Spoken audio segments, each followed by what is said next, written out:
The Kenmore display provides users with useful information regarding cycle status, time remaining, and other functions. The display will show cycle time in hours and minutes when a cycle is selected. This time will increase or decrease depending on cycle selected.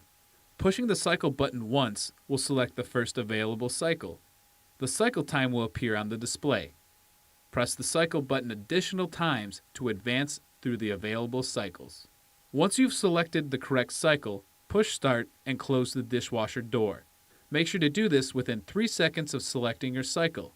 If you do not close the door within 3 seconds, you only need to press the start key and close the door within 3 seconds. If you open the washer anytime to say add another dish, the cycle will pause. You will need to press the start button again before shutting the door. At any point during a cycle, you can cancel the cycle by opening the washer door slightly. With the door open, press and hold the start button for 3 seconds. This will cancel/drain the washer. If you drain the washer, the word drain will turn on and the time display will show how many minutes of drain time remain.